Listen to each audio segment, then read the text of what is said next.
Hello guys, આજે છે 8 September 2024. Let's start. તો આજે આપણે સૌપ્રથમ ટોપિકના ઓરી જોઈએ તો સૌપ્રથમ છે સ્વચ્છ વાયુ સર્વેક્ષણ કોને એવોર્ડ મળ્યો છે તેના વિશે વાત કરશું. ત્યારબાદ છે national company law appellate tribunal. ત્યારબાદ છે અગ્નિ 4નું મિસાઇલનું પરીક્ષણ જોવા મળ્યું છે.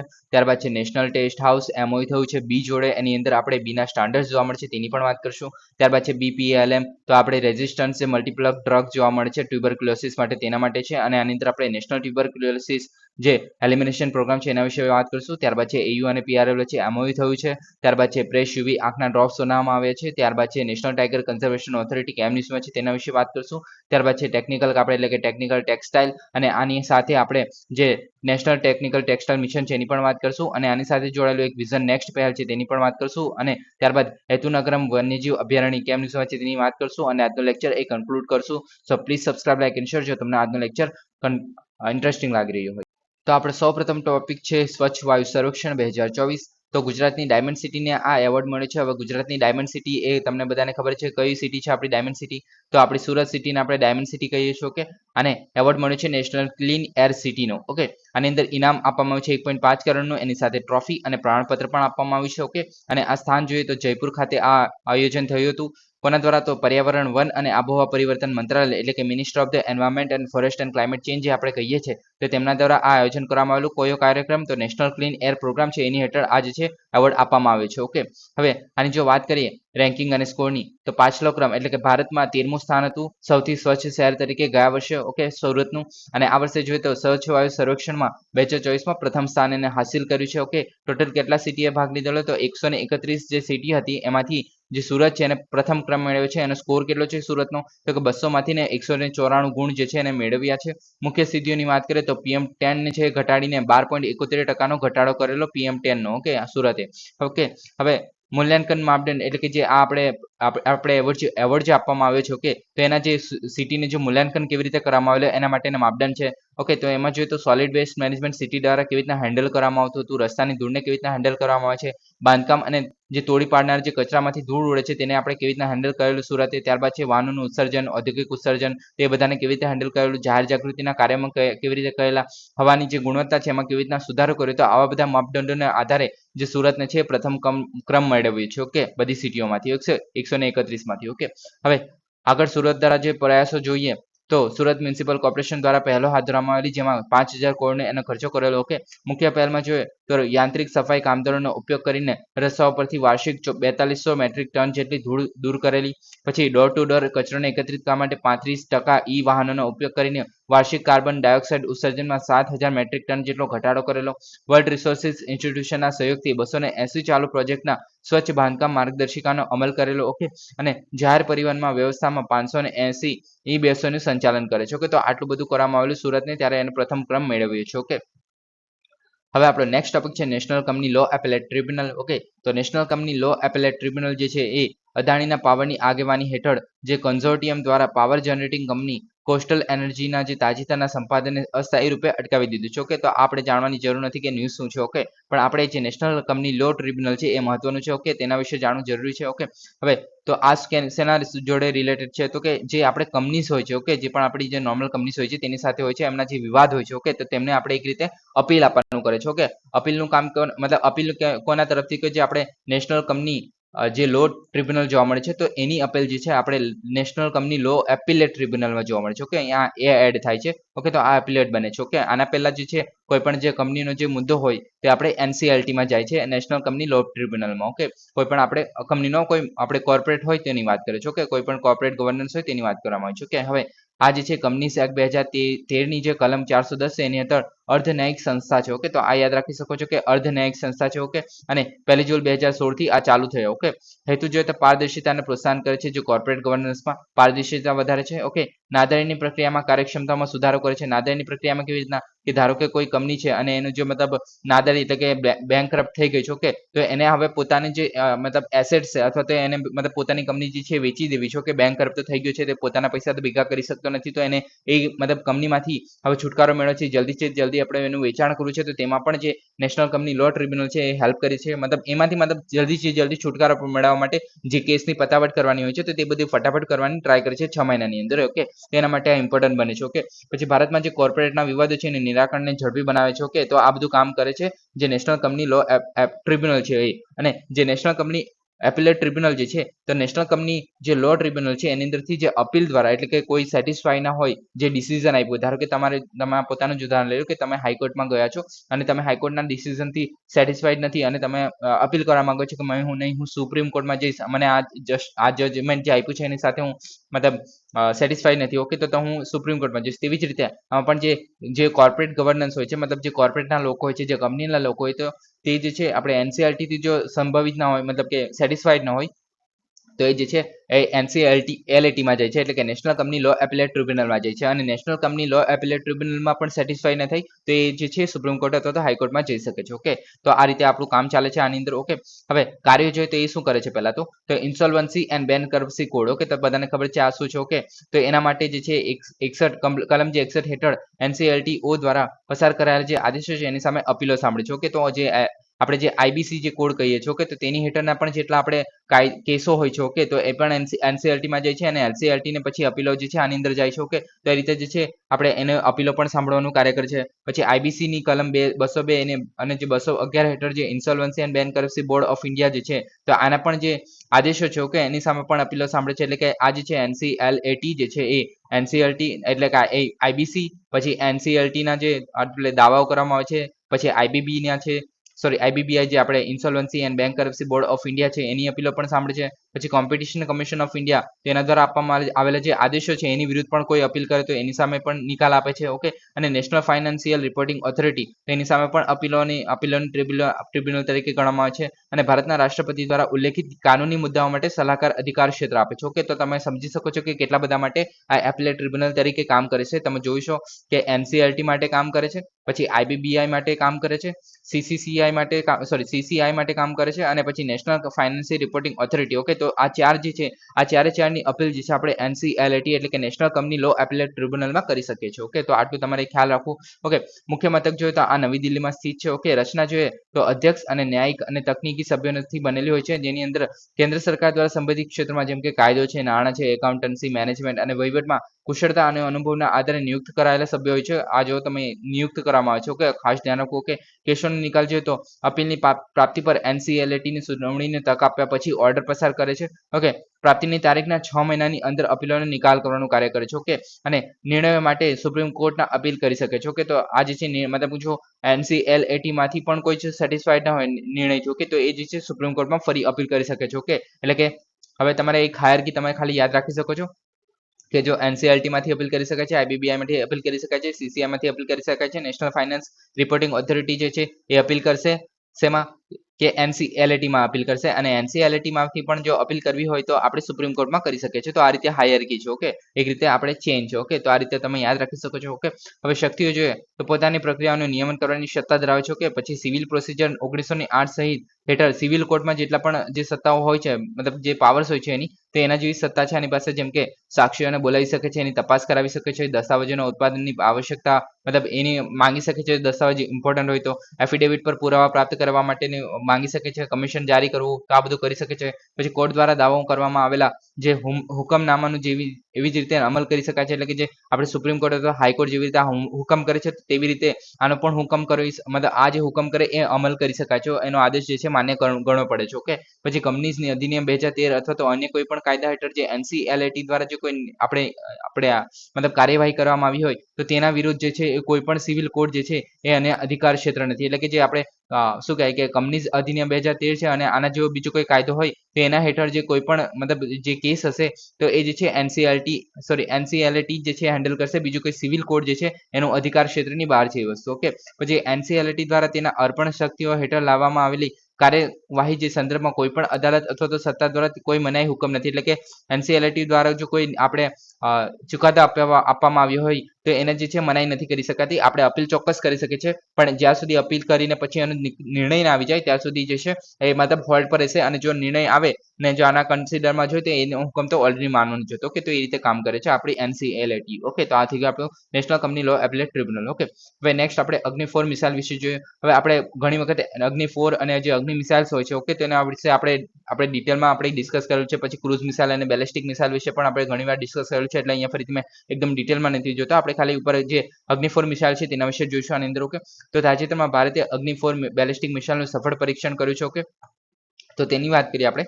તો અગ્નિ 4 મિસાઇલ તો પહેલા તો મધ્યવર્તી રેન્જની બેલિસ્ટિક મિસાઇલ છે. ઓકે, લોન્ચ વિગતો જોઈએ તો ચાંદીપુર ઓડિશામાં જે ઇન્ટિગ્રેટેડ ટેસ્ટ રેન્જ છે એમાં લોન્ચ કરવામાં આવે છે. બધાને ખબર છે કઈ જગ્યાએ આવેલું છે, તો આ જે આપણું ઓડિશા આટલે કસે છે અને આટલે કસે આવેલું છે જે આપણું ચાંદીપુર જે છે તે. ઓકે, તમામ ઓપરેશનલ અને ટેકનિકલ પરિણામોને સફળતાપૂર્વક માન્ય કર્યા છે. ઓકે, ભારતની જે ન્યુક્લિયર કમાન્ડ ઓથોરિટી છે એના ભાગ વ્યૂહાત્મક દળોના કમાન્ડના નેજા હેઠળ હાથ ધરવામાં આવ્યું હતું. ઓકે, તો આપણે જે ન્યુક્લિયર કમાન્ડ ઓથોરિટી છે એના ભાગરૂપે આજે છે ટેસ્ટ કરવામાં આવ્યું. હવે આ બોડી કેમ ઇમ્પોર્ટન્ટ બને છે તેની પણ વાત કરશું. ઓકે, કે આ બોડી કેમ આવી છે અહીંયા. ઓકે, હવે DRDO તો છે જ, આપણે બધાને ખબર છે કે DRDO દ્વારા અગ્નિ 4 મિસાઇલ જે છે એ આપણે કરવામાં આવે છે. ઓકે, પરીક્ષણ ને એવું બધું. ઓકે, પણ આ જે છે ભારતની જે ન્યુક્લિયર કમાન્ડ ઓથોરિટી છે એના વ્યૂહાત્મક દળોના કમાન્ડના નેજા હેઠળ હાથ ધરવામાં આવેલું. કેમ હાથ ધરવામાં આવેલું તેના વિશે પણ જોઈશું અત્યારે. ઓકે, હવે જોઈએ એના વિશે.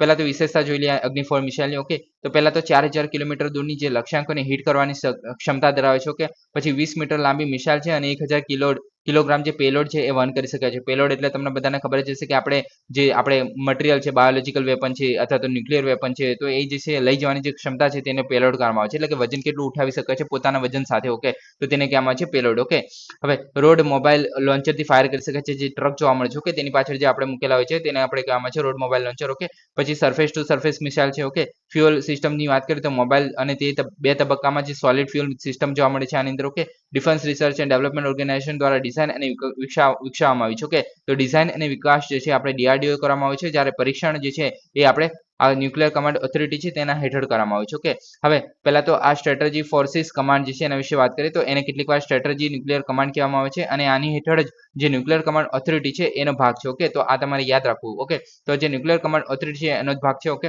હવે જવાબદારીની વાત કરીએ તો આદેશ અને નિયંત્રણમાં છે કે ભારતના પરમાણુ શસ્ત્રોનું કાર્યક્રમ, એટલે કે આપણે જ્યારે પણ પરમાણુના રિલેટેડ કોઈ આપણે શસ્ત્રોનું કામ કરતા હોય, હવે આપણને બધાને ખબર છે કે અગ્નિ 4 જે છે પરમાણુ આપણે લઈ જઈ શકીએ છીએ પેલોડ તરીકે. ઓકે, તેના આદેશ અને નિયંત્રણના નિર્ણયો છે એના માટે જવાબદાર છે જે આપણે ન્યુક્લિયર કમાન્ડ ઓથોરિટી છે તે. ઓકે, સોરી આપણે સ્ટ્રેટેજિક ફોર્સિસ કમાન્ડ છે એ. ઓકે, આ જે છે આનો NCA નો ભાગ છે. ઓકે, તો આ જે છે એના હેઠળ આપણે જે પરમાણુ શસ્ત્રોનો કાર્યક્રમ અને એના આદેશો અને નિર્ણયો માટેનું જવાબદાર છે અને દેશના જે વ્યૂહાત્મક પરમાણુ શસ્ત્રોના ભંડારનું સંચાલન કરે છે. ઓકે, તો આ તમે યાદ રાખી શકો છો. જે પરમાણુ શસ્ત્રો છે એના ભંડારનું સંચાલન કોણ કરે છે? તો કે આપણે સ્ટ્રેટેજિક ફોર્સિસ કમાન્ડ જે છે એ કરે છે, જે આપણે ન્યુક્લિયર કમાન્ડ ઓથોરિટી છે એની હેઠળ આવે છે. ઓકે, તો તમે આ યાદ રાખી શકો છો, ઇમ્પોર્ટન્ટ બની શકે છે, કોઈ વખત પૂછાઈ જાય. ઓકે, 4 જાન્યુઆરી 2003 ના રોજ આ બનાવવામાં આવેલું. ઓકે, તો તમે યાદ રાખી શકો છો આટલું. ઓકે, હવે નેક્સ્ટ છે નેશનલ ટેસ્ટ હાઉસ. ઓકે, નામ પરથી ખબર પડે છે શું ટેસ્ટ કરવાનું છે. ઓકે, હવે ટેસ્ટ એટલે આપણે ચાખવાનું નથી. ઓકે, એના વિશે પણ જોઈએ.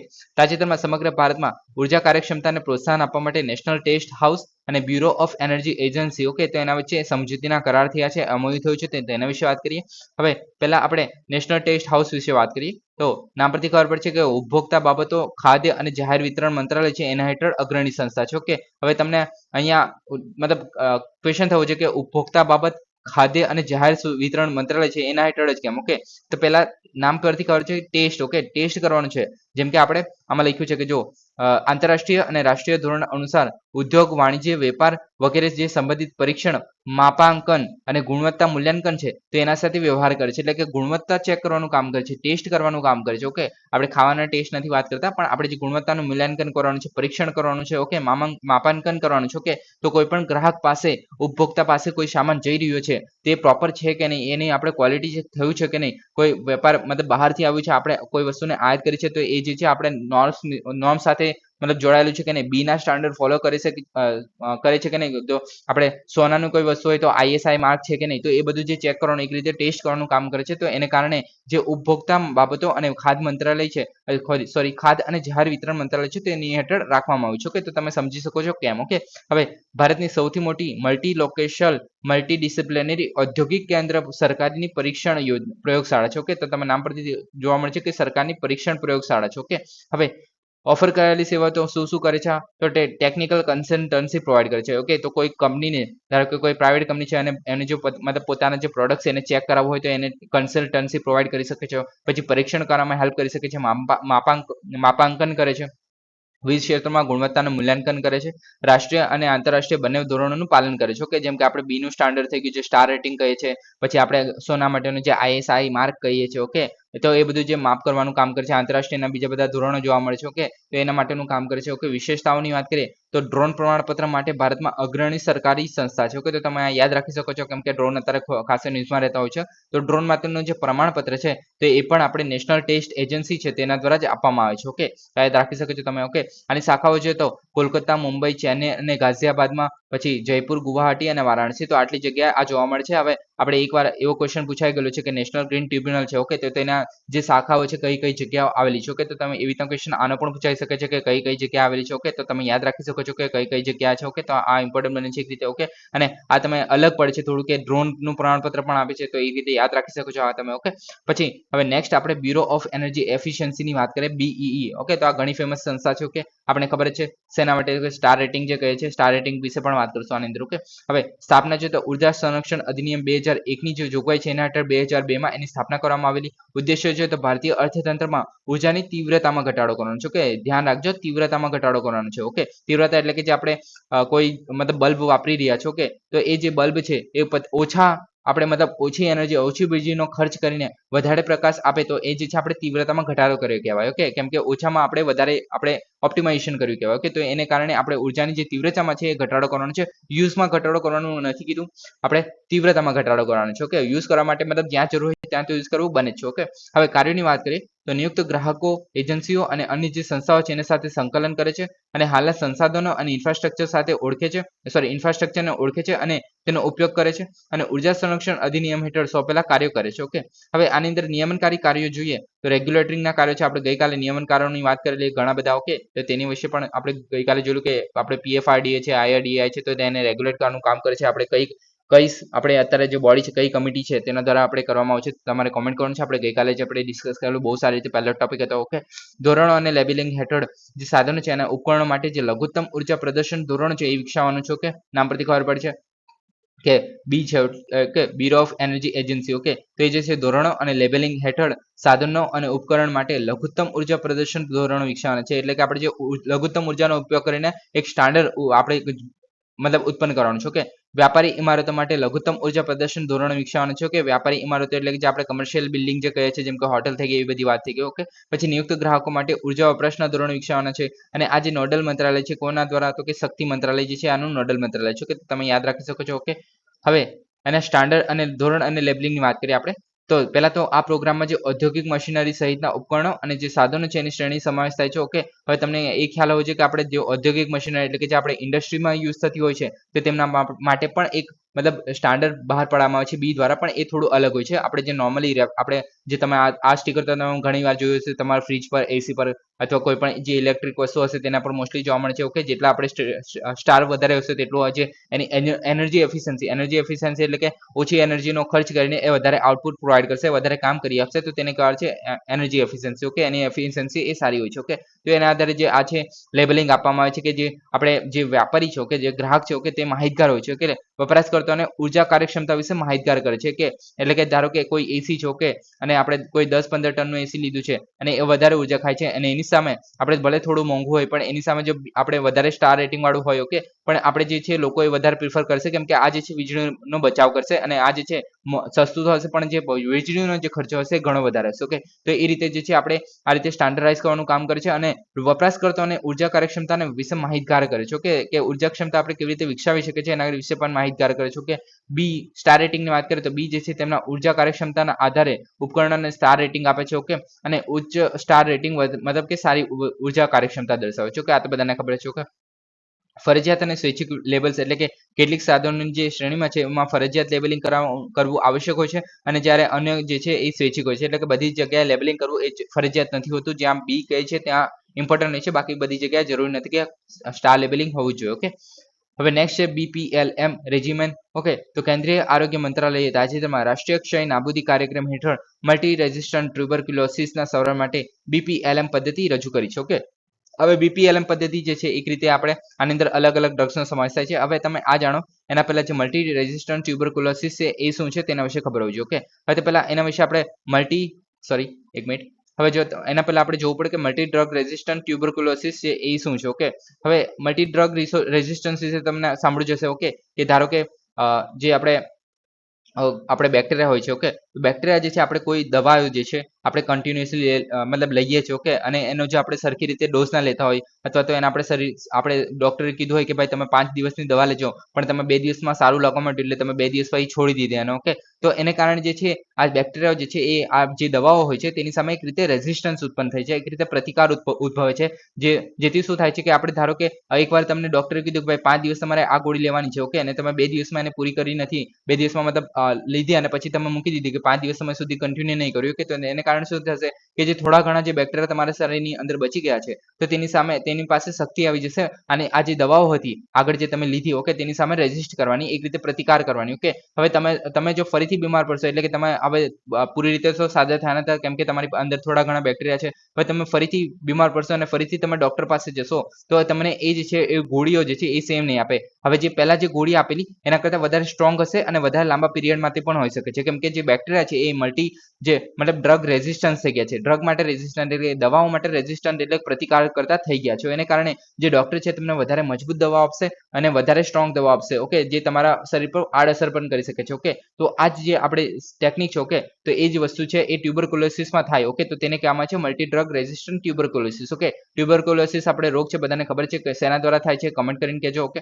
હવે ટ્યુબરક્યુલોસિસની વાત કરીએ આપણે તો એ જે છે એના સારવાર માટે નવી પદ્ધતિ ઉત્પન્ન કરી છે. ઓકે, તેને રાષ્ટ્રીય ક્ષય નાબૂદી કાર્યક્રમ હેઠળ કેન્દ્રીય આરોગ્ય મંત્રાલય દ્વારા રજૂ કરવામાં આવ્યું છે. ઓકે, આ યાદ રાખવાનું છે શેના હેઠળ છે તો રાષ્ટ્રીય ક્ષય નાબૂદી કાર્યક્રમ હેઠળ. Okay, national tuberculosis elimination programme. Okay, રચનાની વાત કરીએ તો 4 દવાઓને જોડે છે આની અંદર. ઓકે, જે આપણે BPLM જે રેજિમન છે એની અંદર આપણે 4 દવાઓ છે. હવે આના નામ પરથી છે કે B પરથી તમે જોઈ શકો છો કે બેડાક્વિલિન છે. ઓકે, પછી PA પરથી છે પ્રિટોમેડિન પ્રિટોમેનિડ. ઓકે, પછી છે L પરથી છે લાઇનઝોલિન અને જે વૈકલ્પિક રીતે જે M પરથી છે આપણે મોક્સિફ્લોક્સાસિન.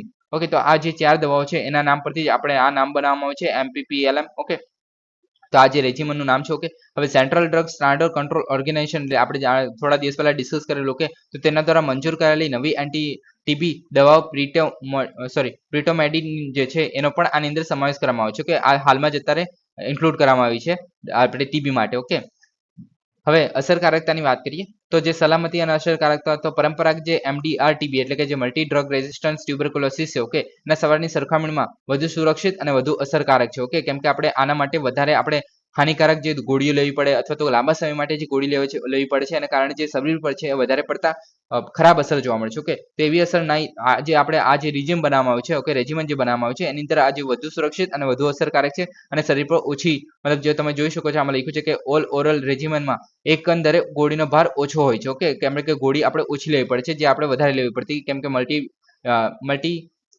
ડ્રગ રેઝિસ્ટન્સ ટ્યુબરક્યુલોસિસ એટલે. ઓકે, સારવારનો સમયગાળો જોઈએ તો 20 મહિના સુધીની સરખામણીમાં હવે 6 મહિનાના જે દવા છે એ પ્રતિરોધક ટીબીનો ઉપચાર કરે છે. ઓકે, હવે તમે મલ્ટી ડ્રગ રેઝિસ્ટન્સ હોય તો તમારે 20 મહિના સુધી સારવાર લેવી પડે. ઓકે, કિમોથેરેપી સાથે. ઓકે, તો તમે સમજી શકો છો આના બરોબર 6 મહિના એટલે કે ઓલમોસ્ટ આપણે 4 ગણું ઓછું કરી દીધું. ઓકે, હવે આડઅસર જોઈએ તો ઓછી આડઅસર જોવા મળે છે આ જે આપણે પહેલા ટ્રેડિશનલ વેનો યુઝ કરતા હતા એની જગ્યાએ. ઓકે, હવે રાષ્ટ્રીય ક્ષય નાબૂદી વિશેની વાત કરીએ. ઓકે, તો આ ઘણો ઇમ્પોર્ટન્ટ ટોપિક છે. ઓકે, રાષ્ટ્રીય ક્ષય નાબૂદી કાર્યક્રમની વાત કરીએ તો ક્ષય રોગને દૂર કરવા માટે ભારત સરકાર દ્વારા જાહેર આરોગ્ય પહેલ છે. ઓકે, યાદ રાખવું અને 2025 સુધીમાં ટીબી નાબૂદ કરવાનું છે. તો આ જે ટાર્ગેટ છે આ ધ્યેય છે તમારે ખાસ યાદ રાખવું, પૂછાઈ શકે છે. ઓકે, 2025 સુધીમાં આપણે ટીબી નાબૂદ કરવાનું છે આવતા વર્ષે છે તો પૂછાઈ શકે છે. ઓકે, રાજ્ય અને કેન્દ્ર સરકારો દ્વારા વચ્ચે સમાધાન વહેંચણી સાથે રાષ્ટ્રીય આરોગ્ય મિશન છે. ઓકે, રાષ્ટ્રીય આરોગ્ય મિશન હેઠળ કેન્દ્રીય પ્રાયોજિત યોજના છે, સેન્ટ્રલ સ્પોન્સર સ્કીમ છે. ઓકે, એટલે કે આમાં કેન્દ્ર અને રાજ્ય છે એ બંને સાથે મળીને કામ કરશે. ઓકે, વ્યૂહરચના જોઈએ તો directly observe treatment short course. Okay, તો એની વ્યૂહરચના બનાવવામાં આવી છે જેની અંદર ટૂંકા કોર્સ એટલે કે કિમોથેરેપી સાથે સીધી રીતે અવલોકન કરાયેલા જે સારવાર પર આધારિત હોય છે આ જે આપણે જે ડોટ્સ છે તે. ઓકે, વ્યૂહરચના અને સુનિશ્ચિત કરે છે કે ચેપી ટીબી દર્દીઓનું નિદાન થાય અને ઉપચાર થાય અને ત્યાં સુધી અસરકારક રીતે સારવાર કરવામાં આવે. મતલબ જ્યાં સુધી એ સારા ન થાય ત્યાં સુધી આ જે છે એ ચાલુ રહેશે. ઓકે, અને દવાનું સંપૂર્ણ અભ્યાસક્રમની ઉપલબ્ધતાને સુનિશ્ચિત કરે છે અને દર્દીઓનું અનુપાલન પર નજર પણ રાખે છે. એટલે કે દવાઓ જે છે આપણે 5 દિવસ લેવા કીધેલા અને 2 દિવસમાં મૂકી તો નહીં દીધી ને એના પર પણ ધ્યાન રાખે છે. ઓકે, પછી સેવાઓની વાત કરીએ તો સમગ્ર દેશમાં મફત ગુણવત્તાયુક્ત ક્ષય રોગોના નિદાન અને સારવારની સેવાને પ્રદાન કરે છે. ઓકે, પછી નિક્ષય પોર્ટલ પણ બનાવવામાં આવ્યું છે, જેની હેઠળ ટીબી નિયંત્રણ માટે વેબ સક્ષમ પેશન્ટ મેનેજમેન્ટ સિસ્ટમ છે. ઓકે, તો આ યાદ રાખી શકો છો, પેશન્ટ મેનેજમેન્ટ સિસ્ટમ છે જે નિક્ષય પોર્ટલ છે ટીબી માટેનું છે. ઓકે, અને નેશનલ ટ્યુબરક્યુલોસિસ એલિમિનેશન પ્રોગ્રામ છે તેની હેઠળ છે. એમાં ની જે છે એનો અર્થ થાય છે અંત અને ક્ષય મતલબ કે ટીબી. ઓકે, તો બધાને ખબર છે ક્ષયનો રોગ, ઓકે, ટીબી કહેવામાં આવે છે. Okay, tuberculosis. તો આ થઈ ગયો આપણો ઘણો ઇમ્પોર્ટન્ટ ટોપિક હતો. ઓકે, હવે નેક્સ્ટ આપણે એયુ અને પીઆરએલ વચ્ચેનો એમઓયુ. તો એયુ અને પીઆરએલ જે છે એમને સંશોધન અને શિક્ષણને પ્રોત્સાહન આપવા માટે હાથ જોડી રહ્યા છે. ઓકે, એમઓયુ થયું છે એમની વચ્ચે. હવે પહેલા તો આપણે એયુ એટલે કે જે પીઆરએલ વિશેની વાત કરીએ. પીઆરએલ એટલે શું છે કે ફિઝિકલ રિસર્ચ લેબોરેટરી. ઓકે, તો જે પીઆરએલ એ 77 વર્ષ જૂની પ્રતિષ્ઠિત સંસ્થા છે અને અવકાશ વિભાગના એકમ હેઠળ ભારત સરકાર એમાં કામ કરે છે. ઓકે, અને અમદાવાદ યુનિવર્સિટીની વાત કરીએ તો અગ્રણી ખાનગી સંશોધન સંસ્થા છે જે શિક્ષણ અને આંતર શાખાકીય માળખા અને તેના નવીનતમ અભિગમ માટે જાણીતું છે. ઓકે, તો આ બંને જે છે એમઓયુ કરવા જઈ રહ્યા છે. શેના માટે? તો જે એમઓયુ જે છે એ ભૌતિકશાસ્ત્ર, ભૂવિજ્ઞાન, ખગોળશાસ્ત્ર, ગ્રહ વિજ્ઞાન અને અવકાશ છે તેના સંશોધનના મૂળભૂત સંશોધનો અને જે શૈક્ષણિક સહકારો છે તેને પ્રોત્સાહન આપવાનું કાર્ય કરે છે. આમાં લક્ષ્ય શું હશે આ એમઓયુના? તો કે સંયુક્ત સંશોધનને પહેલને પ્રોત્સાહન આપવાનું છે, શૈક્ષણિક વિનિમયની સુવિધા આપવાની છે, અદ્યતન સંસાધનો અને સુવિધાઓને એક્સેસ પ્રદાન કરવાનું છે. ઓકે, હવે આ તમે એવું કહેતા હશો કે ભાઈ યાદ કેવી રીતના રાખવું? ઓકે, આમાં યાદ રાખવા જેવું કંઈ છે જ નહીં. ઓકે, તમે મતલબ તમને ખબર પડી ગઈ કે જે બે સંસ્થાઓ છે તેના માટે કામ કરે છે. તે બંને સંસ્થાઓ જે છે એ મોસ્ટલી એક જ આપણે ટોપિક અથવા તો એક જ વસ્તુને લઈને ચાલે છે કે આપણે રિસર્ચ કરવાની છે. કે શેમાં તો ભૌતિકશાસ્ત્ર છે, ભૂવિજ્ઞાન છે, ખગોળશાસ્ત્ર છે, ગ્રહ વિજ્ઞાન છે અને અવકાશ છે. ઓકે, હવે આમાં જે આપણે સંશોધન કરવાનું તો કામ હતું તો આમાં લખેલું છે કે સંશોધન માટેની પહેલ છે. ઓકે, પછી શૈક્ષણિક વ્યૂહાત્મક તો આપણે અહેમદાબાદ યુનિવર્સિટી છે તો ઓબ્વિયસ વસ્તુ છે અંદર સ્ટુડન્ટ હોવાના. ઓકે, તો એ જે છે શૈક્ષણિક વિનિમય થઈ ગયો. ઓકે, એના માટે કામ કરશે. ઓકે, પછી અદ્યતન સંસાધનો અને સુવિધાઓને એક્સેસ પ્રદાન કરશે. તો કોને એક્સેસ પ્રદાન કરશે? તો કે જે રિસર્ચરો હશે તેને અને જે આપણે સ્ટુડન્ટ હશે તેમને. ઓકે, તે લોકોને આપણે પ્રોવાઈડ કરશે. આમાં લખેલું છે જો કે આ જો બંને સંસ્થા જે અભ્યાસક્રમો અને વ્યાખ્યાઓ અને સંશોધન અને વિદ્યાર્થીઓના ભાગીદારીને આપણે ખ્યાલમાં રાખશું. તો આ બધું આપણે એટલી ઇઝીલી યાદ રાખી શકીએ છીએ. કે સંસ્થાપકની વાત કરીએ તો પીઆરએલ જે છે અને જે અમદાવાદ યુનિવર્સિટી છે અમદાવાદ એજ્યુકેશન સોસાયટીનો ભાગ છે. ઓકે, તો તમે આ યાદ રાખી શકો છો. ઓકે, સંયુક્ત પ્રવૃત્તિની વાત કરીએ તો સંશોધન ચર્ચાઓ, વૈજ્ઞાનિક પરિસંવાદો, કાર્યશાળાઓ, પરિષદોનું સંયુક્ત સંગઠન અને જે બંને સંસ્થાઓમાં ફેકલ્ટી કુશળતાને લાભ મેળવશે. ઓકે, તો આટલું આપણે આની અંદર કરવાનું છે. ઓકે, તો આ થઈ ગયું આપણું એમઓયુ. ઓકે, એયુ અને પીઆરએલ. હવે નેક્સ્ટ ટોપિક છે પ્રેશુ આંખના ડ્રોપ્સ. તો આ મંજૂરી ભારતના ડ્રગ કંટ્રોલર જનરલ તરફથી આવી છે અને જે આંખના ટીપા છે દર્દીઓને માત્ર ચશ્માથી વાંચવાનું ટાળશે પ્લસ લુબ્રિકેટ કરવાનું પણ કામ કરશે. ઓકે, હવે કોના દ્વારા છે તો drug controller general of India દ્વારા આને મંજૂરી આપવામાં આવી છે. ENTOD જે છે એન્ટોન્ડ. ઓકે, ફાર્માસ્યુટિકલ્સ આના દ્વારા બનાવવામાં આવી છે. પ્રેશિયોનું નામ છે પ્રેસ્બાયોપિયા છે એના દર્દીઓ માટે આ ઉપયોગી બની શકે છે. આંખોને લુબ્રિકેટ કરવાનું પણ કામ કરે છે. ઓકે, તો આમાં જે પ્રેસ્બાયોપિયા છે એના માટે કામનું છે તો એ યાદ રાખી શકો છો. ઓકે, હવે પ્રેસ્બાયોપિયા વિશે પણ જોઈશું આપણે. તો આ જે છે ભલામણ કોના દ્વારા તો central drug standard control organisation જે છે એના દ્વારા છે અને આના જે હેડ છે તો આપણે જે drug control general of India છે એ જ આના હેડ હોય છે. ઓકે, અને આની જે નિષ્ણાત સમિતિ છે તેના દ્વારા આ રિકમેન્ડ કરવામાં આવેલી. ઓકે, પેટર્નની અરજી છે તો ફોર્મ્યુલેશન અને પ્રક્રિયા માટે ફાઇનલ કરવામાં આવી હતી. ઓકે, ફાઇલ કરવામાં આવી હતી. ઓકે, હવે પ્રેસ્બાયોપિયા શું છે પહેલા તો કે વય સંબંધિત જે દ્રષ્ટિની સ્થિતિ જોવા મળે છે જ્યાં આંખની ધ્યાન જે કેન્દ્રિત કરવાની ક્ષમતા છે ઘટી જાય છે. ઓકે, જે આપણે જેમ જેમ વૃદ્ધ થતા જઈએ તેમ તેમ જે આંખની ધ્યાન કેન્દ્રિત કરવાની જે ક્ષમતા છે ઘટી જાય છે. એને કારણે શું થાય છે તો કે ધ્યાન કેન્દ્રિત કરવામાં મુશ્કેલી થાય છે અને રોજિંદા કાર્યો અને જીવનશૈલીને અસર કરે છે અને નજીકની વસ્તુઓ પર જોવામાં મતલબ ધ્યાન કેન્દ્રિત કરવાનું મતલબ ઇસ્યુ થાય છે. ઓકે, સ્પષ્ટ રીતે જોવા માટે વાંચન સામગ્રીને હાથમાં લઈને લંબાઈ પર પકડવામાં આવે છે, હાથની લંબાઈ પર. ઓકે, મોસ્ટલી આપણે જે વૃદ્ધ લોકો હોય છે તે કરતા હોય છે, તમે જોયા હશો. કે નિદાન જોઈએ તો આંખની મૂળભૂત નિરીક્ષણ કરવામાં આવે છે તો તેના દ્વારા આપણે નિદાન કરી શકાય છે કાં તો અને જે ડ્રોપ્સ છે એનો આપણે યુઝ કરી શકીએ છીએ. ઉત્પાદનના લક્ષણો જોઈએ તો કાર્ય જે છે સાતત્યપૂર્ણ, અસરકારક અને સલામતી માટે આંસુની પીએચને સ્વીકારે છે. એટલે કે આંસુની જે પીએચ છે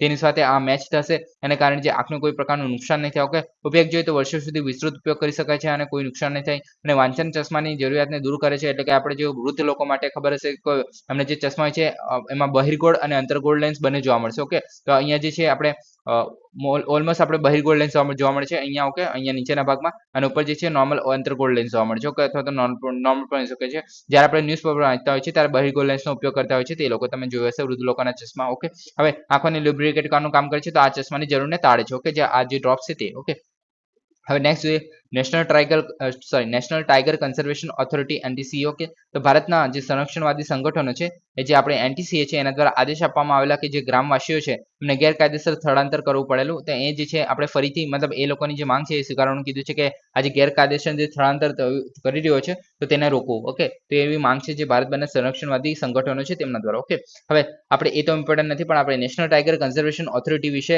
જાણવું એ ઇમ્પોર્ટન્ટ છે. ઓકે, તો આ કોના હેઠળ છે? તો ministry of the environment, forest and the climate change હેઠળ એક વૈધાનિક સંસ્થા છે. ઓકે, તો આ યાદ રાખવું, વૈધાનિક સંસ્થા છે. ઓકે, વૈધાનિક સંસ્થા છે તો કોઈ આપણે શું કહેવાય આપણે કોઈ એક્ટ દ્વારા બનાવવામાં આવી હશે. ઓકે, તો વૈધાનિક સંસ્થા કેવી તો wild life protection amendment act જે છે 2006 ને. ઓકે, તો તેની હેઠળ જે આર્ટિકલ 38 હેઠળ વૈધાનિક સંસ્થાનો દરજ્જો આપવામાં આવ્યો છે. તમે યાદ રાખી શકો છો કે વાઘ સંરક્ષણને મજબૂત બનાવવાનું છે અને ટાઈગર ટાસ્ક ફોર્સનું ભલામણને 2005માં બનાવવામાં આવી હતી. ઓકે, તો ટાઈગર ટાસ્ક ફોર્સ હતી તેની ભલામણને આધારે 2005માં આની બનાવવામાં આવી હતી. ઓકે, હવે ઉદ્દેશ્ય જોઈએ તો વૈધાનિક સત્તા ધરાવે છે, તો એને કારણે જે કાનૂની અનુપાલન માટે પ્રોજેક્ટ ટાઈગરને વૈધાનિક સત્તા પ્રદાન કરે છે. ઓકે, કેમ કે આપણે લીગલી પ્રોવાઈડ કરતા હોય છે. ઓકે, જવાબદારીની વાત કરીએ તો ટાઈગર રિઝર્વમાં સંચાલનમાં કેન્દ્ર અને રાજ્ય વચ્ચે જવાબદારીને પ્રોત્સાહન આપે છે, એટલે કે કેન્દ્ર અને રાજ્યો સાથે મળીને કામ કરશે.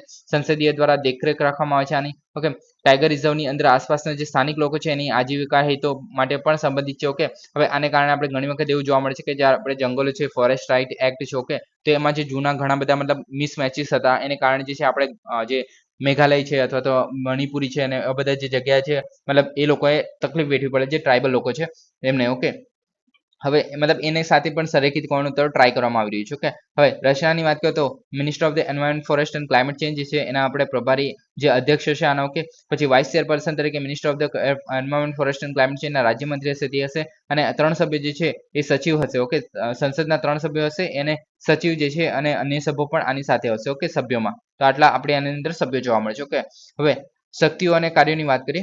વાઘ સંરક્ષણ યોજના એટલે કે વાઘના સંરક્ષણ યોજનાને મંજૂરી આપવાનું કાર્ય કરે છે, જે રાજ્ય સરકાર દ્વારા તૈયાર કરવામાં આવે છે. ઓકે, પછી ટકાઉ ઇકોલોજી જાળવી રાખવા માટે વાઘને અનામતથી અંદર જે જમીનને નુકસાનકારક જે ઉપયોગો છે જેમ કે આપણે સ્લેશ એન્ડ બર્ન એટલે કે આપણે જે ઝૂમ ખેતી કરીએ છીએ. ઓકે, તો તે જે લોકો દ્વારા જે ટ્રાઇબલ્સ દ્વારા કરવામાં આવતું હોય તો તે મતલબ જે નુકસાન થતું હોય છે તો તેને આપણે રોકવાનું છે. ઓકે, એક રીતે તો એ કરવામાં આવે છે જે આના દ્વારા. Okay, national tiger conservation authority છે એ દ્વારા. ઓકે, પછી વાઘ અનામતના જે પ્રવાસન પ્રવૃત્તિઓ માટે નિયમો અને માર્ગદર્શિકાનું પાલન કરવાનું આવે છે. ઓકે, એની ખાતરી કરે છે કે લોકો દ્વારા પાલન થાય છે કે નહીં. ઓકે, પછી સંરક્ષિત જે વિસ્તારો છે એના બહાર જે સહ અસ્તિત્વને પ્રોત્સાહન આપતા અને મનુષ્ય અને પ્રાણીઓ છે એમના વચ્ચે સંઘર્ષને સંબોધિત કરે છે. ઓકે, જે આપણે એનિમલ જે હ્યુમન કોન્ફ્લિક્ટ જોવા મળે છે. ઓકે, તો તેને આપણે સોલ્વ કરવાનું પણ કામ કરે છે. ઓકે, હવે જાહેર માહિતી એટલે કે સંરક્ષણ યોજનાઓ, વાઘની વસ્તીની અંદાજ, વસવાટની જે સ્થિતિ છે તો એ બધાને જાણ કરવાનું કામ કરે છે અને ઘટનાઓની જાણ કરવાની વિશે માહિતી પણ પ્રદાન કરે છે. પછી આપણે જે ટાઈગર સેન્સસ જે કહે છે તે પણ આપણે કન્ડક્ટ કરવાનું કાર્ય કરે છે. ઓકે, ટાઈગર સેન્સસ એટલે કે જે આપણે હ્યુમન સેન્સસ કહેવામાં આવે છે કે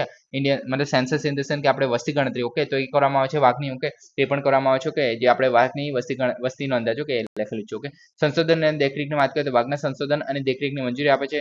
વાઘ અનામતમાં વ્યવસ્થાપનની સુવિધા અને સમર્થન આપે છે. સંરક્ષણ માટે વૈજ્ઞાનિક, આઈટી અને જે કાયદાકીય પાસાઓ છે એમાં નિર્ણાયક સમર્થનની ખાતરી કરે છે. હવે આઈટી કેવી રીતના આવ્યું, વૈજ્ઞાનિક કેવી રીતના આવી ગયું તો કે આપણે વૈજ્ઞાનિક સેન્સસ જે કહે છે. ઓકે, ટાઈગર સેન્સસ જે કહે છે. ઓકે, વાઘની વસ્તી ગણતરી છે તો તેની અંદર આપણે એમ સ્ટ્રીપનો યુઝ કરવામાં આવે છે. ઓકે, જે આપણે કેલ્ક્યુલેટ કરવાનું કામ કરે છે. ઓકે, કેટલા ટાઈગર છે. ઓકે, કેમ કે જે દરેક ટાઈગરની ઉપર જે સ્ટ્રીપ્સ હોય છે, સ્ટ્રીપ એટલે કે જેમની ઉપર જે પટ્ટા જોવા મળે છે તે અલગ અલગ હોય છે. ઓકે, બધા પર સમાન પટ્ટા હોય એ જરૂરી નથી. ઓકે, અને સેમ જ જગ્યાએ એવું પણ જરૂરી નથી. ઓકે, તેને આધારે આપણે કેલ્ક્યુલેટ કરી શકીએ છીએ, બધા વાઘને એકબીજાથી અલગ પાડી શકીએ છીએ. ઓકે, તેના આધારે આપણે વસ્તી ગણતરી કરી શકીએ છીએ. કે ક્ષમતા નિર્માણ જોઈએ તો અધિકારીઓ અને જે કર્મચારીઓ છે એના માટે ક્ષમતા નિર્માણ કાર્યક્રમોની સુવિધા આપવામાં આવે છે. ઓકે, તો આ બધું કરવામાં આવે છે. ઓકે, પછી પ્રોજેક્ટ ટાઈગરની વાત કરીએ તો ભારત સરકારના કેન્દ્રીય પ્રાયોજિત યોજના તરીકે 1973 માં શરૂ કરવામાં આવી હતી. કેન્દ્રીય પ્રાયોજિત યોજના એટલે કે સેન્ટ્રલ સ્પોન્સર સ્કીમ. ઓકે, રાજ્ય અને જે સેન્ટર છે. ઓકે, કેન્દ્ર છે એ બંને સાથે મળીને કામ કરશે આની અંદર. ઓકે, ભારતમાં વાઘની વસ્તી જાળવવા અને જોખમમાંથી બચાવવા માટે આ પ્રકારનું સૌપ્રથમ હતું. Okay, national tiger conservation authority દ્વારા આ સંચાલિત કરવામાં આવે છે જે પ્રોજેક્ટ ટાઈગર છે તે. ઓકે, હવે ઉદ્દેશ્ય જોઈએ તો સક્ષમ વસ્તી એટલે કે કુદરતી રહેઠાણમાં બંગાળના વાઘ છે એ સંકટગ્રસ્ત છે અત્યારે તો. ઓકે, તો તેમની સક્ષમ વસ્તીની ખાતરી કરવાની છે. ઓકે, પછી વાઘને લુપ્ત થવાથી બચાવવાના છે. વિવિધ ઇકોસિસ્ટમમાં પ્રતિનિધિત્વ કરતા જે કુદરતી વારસા તરીકે જૈવિક મહત્વના વિસ્તારોને સાચવવાના છે. ઓકે, હવે જૈવિક મહત્વના વિસ્તારો એટલે આપણે ધારો કે તમને ખ્યાલ હશે તો આપણે જે ફિશ કેચિંગ ટાઈગર જોવા મળે છે. ઓકે, જે આપણે વેસ્ટ બંગાળ સુંદરબન વાળો જે વિસ્તાર છે. ઓકે, મેંગ્રોવ વાળો જે વિસ્તાર જોવા મળે છે. ઓકે, તો ત્યાં જે આપણા આખો મતલબ દુનિયાનો સૌથી મતલબ એવો ટાઈગર જોવા મળે છે. મતલબ ટાઈગર ઇન ધ સેન્સ ત્યાંના જે ટાઈગર છે એ ફિશ પકડીને ખાય છે, ઓકે, તરી શકે છે અને પછી ફિશ પકડે છે અને પછી ખાય છે, ઓકે, કેમ કે ત્યાંનું જે વાતાવરણ છે એટલે કે જે મેંગ્રુવ્સ છે, ઓકે, તે જોવા મળે છે, એને કારણે એ જે છે એમની સાથે મતલબ એમના જે રહેઠાણનો જે વિસ્તાર છે એની સાથે રહેતા શીખી ગયા છે એવી રીતે, ઓકે. હવે વાઘ અનામતની વાત કરીએ તો પ્રોજેક્ટ ટાઈગર હેઠળ 1973માં એની સ્થાપના કરવામાં આવી હતી. શરૂઆતમાં 18,278 જેટલા ચોરસ કિલોમીટરમાં નવ વાઘ અનામતો આવરી લેવામાં આવે છે સૌથી પ્રથમ, અને અત્યારે 75,000 ચોરસ કિલોમીટર વિસ્તારમાં 54 જેટલા અનામતોનો સમાવેશ થાય છે, ઓકે. તો અત્યારે તમે યાદ રાખી શકો છો કે 54 જેટલા વાઘ અનામતો જોવા મળે છે, ઓકે. હવે નેક્સ્ટ ટોપિક છે ટેકનિકલ કાપડ એટલે કે ટેકનિકલ ટેક્સટાઇલ, ઓકે. તો કેન્દ્રીય કાપડ મંત્રીએ તાજેતરમાં જણાવ્યું હતું કે ટેકનિકલ કાપડ વાર્ષિક નિકાસ 2030 સુધીમાં $10 બિલિયન વટાવી જશે, ઓકે. તો તમે આ સ્ટેટમેન્ટ યાદ રાખી શકો છો, એક રીતે પૂછાઈ શકવાના ચાન્સીસ, ઓકે. હવે ટેકનિકલ કાપડની વાત કરીએ આપણે તો સૌંદર્યલક્ષી અથવા તો સુશોભિત લાક્ષણિકતાને બદલે તેમના તકનીકી કામગીરી અને જે કાર્યાત્મક ગુણધર્મ છે એમના માટે મુખ્યત્વે કાપડ સામગ્રી અને ઉત્પાદનોનો ઉપયોગ થાય છે, ઓકે. હવે તકનીકી કામગીરી અને કાર્યક્ષમતાના ગુણધર્મો છે તો આના પર વધારે ધ્યાન આપવાનું છે, સુશોભિતને અને સૌંદર્યલક્ષીને એને સાઈડમાં રાખીને, ઓકે.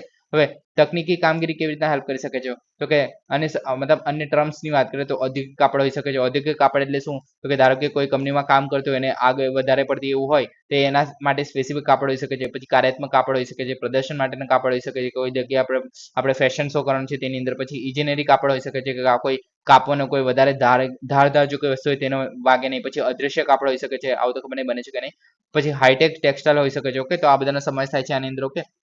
હવે ગુણધર્મની વાત કરીએ તો જે કાપડ હોય છે તેને ભૌતિક, યાંત્રિક, થર્મલ અને અથવા તો રાસાયણિક જે ગુણધર્મ છે એના ઉચ્ચ સ્તરનો જોવા મળે છે, ઓકે. તો આ જે છે આપણે આ બધા જે ગુણધર્મ છે એના આધારે જે છે ચોક્કસ આપણે એનો ઉપયોગ કરી શકીએ છીએ. જેમ કે ઔદ્યોગિક ક્ષેત્રની વાત કરીએ તો બાંધકામની જગ્યા છે તો બાંધકામ માટે કોઈ આપણે ચોક્કસ પ્રકારના એક બૂટ જોવા મળે છે, ઓકે, જેથી આપણે પગમાં વાગી ના જાય, ઓકે. તો એને કારણે જે આ બૂટ છે, પછી બૂટ જે છે કેમિકલ માટે પણ યુઝ કરવામાં આવે છે, ઓકે, કે કેમિકલ પડે તો એ કશું ના થાય, ઓકે. તો એવા કાપડ પણ બનાવી શકે છે કે આ કેમિકલ જો આપણે શરીર પર મતલબ જે એ કાપડ પર પડે તો કાપડને કંઈ નહીં થાય, તો એવી રીતે પણ આપણે બનાવી શકીએ છીએ. પછી સિવિલ એન્જિનિયરિંગ માટે પણ યુઝ કરી શકાય છે, એવી રીતના પરિવહન માટે અલગ હોઈ શકે છે, સંરક્ષણ માટે અલગ હોઈ શકે છે, જેમ કે બુલેટ પ્રૂફ કાપડ હોઈ શકે છે, ઓકે. પછી તબીબી વાત કરીએ તો અલી માટે અલગ કાપડ હોઈ શકે છે જેથી જલ્દી આપણે સાફ કરી શકીએ. પછી આરોગ્ય સંભાળ માટેનું અલગ કાપડ હોઈ શકે છે. તો આવી રીતના અલગ અલગ છે એના ઉપયોગો થઈ શકે છે જે ટેક્સટાઇલ છે તેનો, ઓકે. હવે ઉપયોગ જોઈએ તો વ્યક્તિગત રીતે ચોક્કસ કાર્યોને સંતોષવા માટે, દાખલા તરીકે ફાયરમેન છે એના ગણવેશ માટે અગ્નિશામક ફેબ્રિક છે, ઓકે. તો આવી વિવિધ રીતે આપણે એનો ઉપયોગ કરી શકીએ છીએ અલગ અલગ કાપડનો, ઓકે. ઉત્પાદનની વાત કરીએ તો ઉત્પાદનની શક્તિ, પ્રદર્શન અથવા તો અન્ય અન્ય કાર્યાત્મક ગુણધર્મોને વધારવા માટે આનો ઉપયોગ કરી શકાય છે, ઓકે. હવે કાર્યાત્મક ગુણધર્મો એટલે કે ધારો કે આપણે ફાયરમેનને આપણે આવો જે અગ્નિશામક ફેબ્રિક ના પ્રોવાઈડ કરે, ઓકે. તો એના ચાન્સીસ બળવાના વધારે થઈ જાય, એ બીજાને બચાવવા કરતા પોતાના બચાવવામાં વધારે ધ્યાન આપશે, ઓકે. તો એ નહીં કરવું પણ એના માટે અકસ્માત જે અગ્નિશામક જે ફેબ્રિક છે એનો યુઝ કરવામાં આવે છે જેથી આપણે કાર્યક્ષમતામાં વધારો કરી શકીએ, ઓકે. હવે ઉત્પાદનની વાત કરીએ તો કુદરતી તેમજ માનવસર્જિત ફાઇબરનો ઉપયોગ કરવામાં આવે છે, ઓકે. માનવસર્જિત આપણને ખબર છે, ઓકે, પોલિએસ્ટર ને બધું જોવા મળે છે, ઓકે. વર્ગીકરણ જોઈએ નાયલોન એવું બધું, ઓકે. વર્ગીકરણની વાત કરીએ તો એપ્લિકેશન ક્ષેત્રમાં પર 12 મુખ્ય જોવા મળે છે, ઓકે. એમાં એગ્રોટેક છે, જીઓટેક છે, બિલ્ડટેક છે, મોબીટેક છે, હોમટેક છે, ક્લોથટેક છે, આ બધા મતલબ અલગ અલગ ટેક જોવા મળે છે, અલગ અલગ મતલબ ઇન્ડસ્ટ્રી પ્રમાણે અલગ અલગ હોઈ શકે છે, ઓકે, વર્ગીકરણમાં. હવે નેક્સ્ટ આપણે નેશનલ ટેકનિકલ ટેક્સટાઇલ મિશનની વાત કરીએ, ઓકે. રાષ્ટ્રીય તકનીકી કાપડ મિશન તો લોન્ચ કરનાર દ્વારા તો નામ પરથી ખબર પડી જાય છે કે કાપડ મંત્રાલય છે, ઓકે. પછી ઉદ્દેશ્ય જોઈએ તો ભારતના જે ટેકનિકલ ટેક્સટાઇલના પ્રોફેશનલ સ્તરમાં વધારો કરવાનો છે, ઓકે. હવે ટેકનિકલ ટેક્સટાઇલ આપણે જોયું કે અગ્નિશામક માટે જે ફાયર ફાઈટર છે એના માટે અગ્નિશામક હોવું જોઈએ, ઓકે, જે કાપડ છે તો તેવી રીતે અલગ અલગ જે ટેકનિકલ છે એને ટેક્સટાઇલને પ્રવેશ કરવાનો છે, ઓકે. પછી ક્ષેત્રના જે અસાધારણ વિકાસના દરનો લાભ મેળવવાનો છે, ઓકે. ટેકનિકલ ટેક્સટાઇલમાં ભારતને વૈશ્વિક લીડર તરીકે સ્થાપના કરવાની છે, ઓકે. ત્યારબાદ જોઈએ તો ઘટકોની અંદર તો સંશોધન, નવીનતા અને વિકાસ તો એના વગર તો આપણે નવા કાપડો બનાવી નહીં શકીએ માનવ સર્જિત, ઓકે. પછી પ્રમોશન અને માર્કેટ ડેવલપમેન્ટ મતલબ કરવાનું છે કે જેથી આપણે વિકાસ તો કરી લીધો, રિસર્ચ તો કરી લીધી, પછી આપણે ડેવલપ પણ કરવું પડશે ને કે આપણે કમર્શિયલ લેવલ પર એને પ્રોવાઈડ કરી શકીએ છીએ. પછી આપણે ઇન્ડિયામાં તો પ્રોવાઈડ કરી દીધું, પછી બહાર પણ પ્રોવાઈડ કરવું હોય તો પછી શિક્ષણ, તાલીમ અને કૌશલ્ય વિકાસ આપણે મતલબ કે એક પાસે જો મતલબ રિસર્ચ એન્ડ ડેવલપમેન્ટ કરી લીધું, પછી આપણે વધારે પડતી ઇન્ડસ્ટ્રી યુઝ કરવા માટે તો એના માટે શિક્ષણ પણ આપવું પડશે, બીજા લોકોને તાલીમ પણ આપવી પડશે, કૌશલ્ય પણ વિકાસ કરવો પડશે. તો આ રીતે જે છે આના ઘટકો બનાવવામાં આવે છે, કે લક્ષ્યની વાત કરીએ તો 2024 સુધીમાં ટેકનિકલ ટેક્સટાઇલ સેક્ટરમાં સ્થાનિક બજારનું કદ વધારીને $40 થી $50 બિલિયન જેટલું કરવાનું છે, ઓકે. અને વાર્ષિક વૃદ્ધિ જે છે એ સરેરાશ 15 થી 20% રાખવાની છે, ઓકે. તો આ જે છે આમનું લક્ષ્ય છે, ઓકે. તો આ તમે યાદ રાખી શકો છો, ઓકે. હવે નેક્સ્ટ વિઝન નેક્સ્ટ પહેલ, ઓકે. તો આપણે જે કાપડ મંત્રી છે એના national institute of fashion technology છે એને વિઝન નેક્સ્ટ કરીને એનએક્સટી અથવા તો વિઝન નેક્સ્ટ તમે બોલી શકો છો કે તેની જે ફેશન ફોરકાસ્ટિંગ ઇનિશિયેટિવ જે છે એ લોન્ચ કર્યું છે કે ફોરકાસ્ટિંગ ઇનિશિયેટિવ છે કે ફોરકાસ્ટ કરવાનું છે કે આપણે ભવિષ્ય રીતે એક રીતે અંદાજ કાઢવાનું છે કે ફોરકાસ્ટ કરવાનું એટલે કે અંદાજ કાઢવો. ઓકે, હવે વિઝન નેક્સ્ટ પહેલની વાત કરીએ તો ભારતની જે પ્રથમ ટ્રેન્ડ આંતરદ્રષ્ટિ અને આગાહી પહેલ છે કે આગાહી એટલે કે ફોરકાસ્ટ કરવાવાળી પહેલ છે અને ટ્રેન્ડ આંતરદ્રષ્ટિ એટલે કે દુનિયામાં અત્યારે કયો ટ્રેન્ડ ચાલી રહ્યો છે ફેશનમાં. ઓકે, તો તેના વિશે વાત કરીએ છીએ. ઓકે, હવે 2018માં ભારત સરકારના ટેક્સટાઇલ મંત્રાલયના સમર્થનથી નિફ્ટ જે દિલ્હી ક્રિએટિવ લેબ છે અને નિફ્ટ જે ચેન્નઈ ઇનસાઇટ લેબ છે. ઓકે, તો એ ખાતે કલ્પના અને સ્થાપના કરવામાં આવી હતી. હવે ચેન્નઈમાં કેન્દ્રીકૃત છે. ઓકે, અત્યારે જે નિફ્ટ છે. ઓકે, હવે ફોકસની વાત કરીએ તો ભારતીય ફેશન છૂટક બજાર માટે વલણની આંતરદ્રષ્ટિ અને આગાહી જે છે પહોંચાડી, પછી ટ્રેન્ડ સંબંધિત જે કન્સલ્ટન્સી સેવાઓ પ્રોવાઈડ કરી, શૈક્ષણિક અભ્યાસક્રમો વર્કશોપ વગેરે ઓફર કર્યું. ઓકે, એટલે કે જે ફેશન રિલેટેડ જેટલું પણ છે, જેમ કે અત્યારે શું ટ્રેન્ડ ચાલી રહ્યો છે, પછી જે આપણે કોઈ યુનિવર્સિટી છે અને કન્સલ્ટન્સી જોતી હોય, પછી શૈક્ષણિક અભ્યાસક્રમો જોતા હોય, પછી વર્કશોપ છે. ઓકે, તો આ બધું ઓફર કરવામાં આવે છે. ઓકે, પછી મિશન જોઈએ, આનો મિશન શું છે નિફ્ટનો, તો કે ભૂવિશિષ્ટ વલણોને ઓળખો કરવાનો, પછી નકશો બનાવવો અને તેનું વિશ્લેષણ કરવું, એટલે કે કઈ જગ્યાએ આપણે કયા પ્રકારનો જે ટ્રેન્ડ ચાલી રહ્યો છે કે કપડાનો તો તેના વિશે, પછી ભારતની જે સકારાત્મક બહુમતી, સાંસ્કૃતિક વિવિધતા, સામાજિક આર્થિકના ઘોંઘાટને પ્રતિબિંબિત કરવાનું છે. ઓકે, પછી વ્યાપક વલણો અને આંતરદ્રષ્ટિ એકત્રિત કરવાની છે, ફેશન ટ્રેન્ડની આંતરદ્રષ્ટિ અને આગાહીને જનરેટ કરવા માટે AI નો યુઝ કરવાનો છે અને ઇન્ટેલિજન્સ આપણે ઇમોશનલ ઇન્ટેલિજન્સ કહે છે કે ભાવનાત્મક બુદ્ધિમત્તા. ઓકે, તો તેને જોડવાનું છે. ઓકે, EI અને AI ને જોડવાનું છે. ઓકે, મહત્વ જોઈએ તો વૈશ્વિક આગાહી એજન્સી પર નિર્ભરતા ઘટાડે છે. ઓકે, અને ભારતીય ફેશન ગ્રાહકો માટે અનન્ય આંતરદ્રષ્ટિ પ્રદાન કરે છે. ઓકે, ફેશન ગ્રાહકો માટેની વાત છે. ઓકે, ઇન્ફોર્મેશન ટેકનોલોજીમાં ભારતની તાકાતને ટેક્સટાઇલ સાથે એકીકૃત કરવાની છે, કેમ કે આપણી પાસે ટેક્સટાઇલ જો છે પણ આપણે જો ઇન્ફોર્મેશન ટેકનોલોજીનો પણ યુઝ કરી શકું છું. આપણે મતલબ જે અત્યારે કયો પ્રકારનો ટ્રેન્ડ ચાલી રહ્યું છે, કયા લોકો મતલબ કેવી રીતના યુઝ કરે છે કપડાઓનો. ઓકે, તો તે પ્રમાણે જે આપણે નિરીક્ષણ કરીએ અને પછી આનો જો આપણે મતલબ ઇન્ફોર્મેશન કલેક્ટ કરીએ તો એની તાકાતને આપણે ટેક્સટાઇલમાં પણ યુઝ કરી શકીએ છીએ અને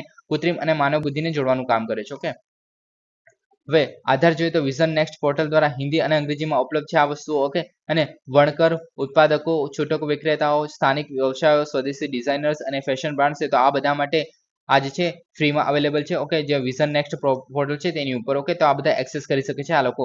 ઓકે, કેમ કે બધા કાપડ સાથે જોડાયેલા જ વ્યક્તિઓ છે. ઓકે, સશક્તિકરણની વાત કરીએ તો વપરાશકર્તાઓને ભારતની વૈવિધ્યસભર વસ્તી માટે ગ્રાહક કેન્દ્રિત લક્ષિત સંગ્રહ ડિઝાઇન કરવા માટે, ઉત્પાદન કરવા માટે અને લોન્ચ કરવા માટે સક્ષમ બનાવવાનું છે. ઓકે, પરિચ જે છે એ વિઝન નેક્સ્ટ દ્વારા પ્રથમ સમાવિષ્ટ ફેશન ટ્રેન્ડ અનુમાનની શરૂઆતને ચિહ્નિત કરે છે. ઓકે, તો આ જે પરિચ જે છે આનો પાર્ટ છે, વિઝન નેક્સ્ટ છે એનો પાર્ટ છે. ઓકે, તે શું કરે છે, તે ફેશન ટ્રેન્ડને અનુમાન કરવાનું કામ કરે છે. ઓકે, હવે ભારત વિશિષ્ટ ફેશન વલણો પર પ્રસાર કરવા માટે વેબ પોર્ટલ છે, એટલે કે જે આપણે ભારતની જે અલગ ટાઈપની જે ફેશન છે. ઓકે, તેને આપણે પ્રસાર કરવાની વાત છે કે આપણે ફેલાવવાની વાત છે, તો તેના માટેની વેબ પોર્ટલ છે. ઓકે, નવીનતાની વાત કરીએ તો આની અંદર ડીપ વિઝન તરીકે ઓળખાતું અનોખું અનુમાન મોડેલ વિકસાવવામાં આવ્યું છે અને પેટર્ન ડીકોડ કરવા માટે અથવા અને ભારતના ફેશન વલણોનું અર્થઘટન કરવા માટે રચાયેલું છે. ઓકે, તો આટલી વસ્તુનો આની અંદર સમાવેશ થાય છે. ઓકે, જે વિઝન નેક્સ્ટ છે તેની અંદર. ઓકે, હવે નેક્સ્ટ છે એતુર નગરમ વન્યજીવ અભયારણ્ય. ઓકે, તો તાજેતરમાં સેમ્પલ પ્લોટ એનાલિસિસ મુજબ એક એવું અનુમાન કરવામાં આવ્યું છે કે જે એતુર નગરમ વન્યજીવ અભયારણ્ય છે એને 2 કિલોમીટરથી 3 કિલોમીટરની લંબાઈમાં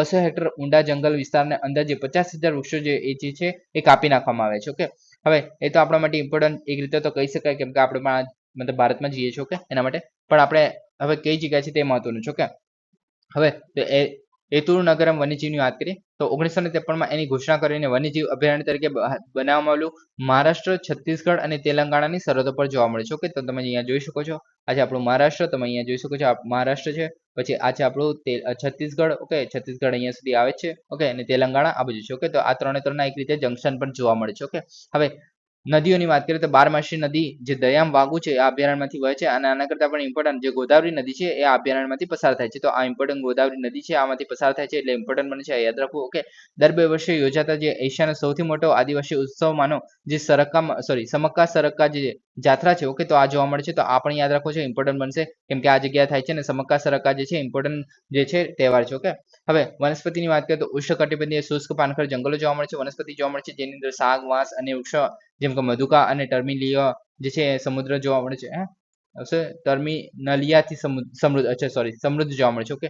ઓકે, વિપુલ પ્રમાણમાં જે ક્લાઇમ્બર્સ અને અભયારણ્યની એક વિશિષ્ટ વિશેષતાઓ છે આની. ઓકે, ક્લાઇમ્બર્સ એટલે કે આપણે જે વૃક્ષની આસપાસ જે છોડ જે વિતરાઈને ચડતું હોય છે કે તેને કહેવામાં આવે છે કે ક્લાઇમ્બર્સ. ઓકે, પ્રાણી સૃષ્ટિની વાત કરીએ તો ભારતીય ગોળ છે, વિશાળ ખિસકોલી જેવા કીસ્ટોન સ્પીસીસ કહે છે. હવે કીસ્ટોન સ્પીસીસ એટલે શું? કીસ્ટોન પ્રજાતિ કોને કહેવાય? તો કે જે આપણે ધારો કે હાથી જે છે એ જંગલમાં શું કામ કરે છે? તો કે તળાવ બનાવવાનું કામ કરે છે, પછી જંગલને એક રીતે સુરક્ષિત રાખવાનું કામ કરે છે. તો એવું બધું કામ જે કરવાનું કરે છે. ઓકે, જંગલને રેગ્યુલેટ કરવાનું કામ કરે છે. ઓકે, તો એ જે છે એક રીતે કીસ્ટોન સ્પીસીસ થઈ જાય છે. જે ધારો કે વાઘને માની લો. ઓકે, તો વાઘ જે છે એ મતલબ જે અલગ અલગ જે પ્રાણીઓ છે તેને ખાવાનું કામ કરે છે. તો એ રીતે જે મતલબ એ ના હોય, જો એ જંગલમાંથી નીકળી જાય તો જંગલનું જે આખું જે એન્વાયરમેન્ટ છે બગડી જાય. ઓકે, તો તેને કારણે જે છે એ કીસ્ટોન સ્પીસીસ કહેવામાં આવે છે. ઓકે, હવે વાઘ, ચિત્તો, શિયાળ, સુસ્તી રીંછ, દીપડો, વરુ, જંગલી કૂતરા, ચોસિંદા, સાબર. ઓકે, તો આ બધાને રહેઠાણ પૂરું પાડે છે આ જે છે. ઓકે, સો ગાઈઝ આજ માટે આટલું જ છે. Please subscribe, like and share. Thank you for listening. જય હિન્દ, વંદે માતરમ.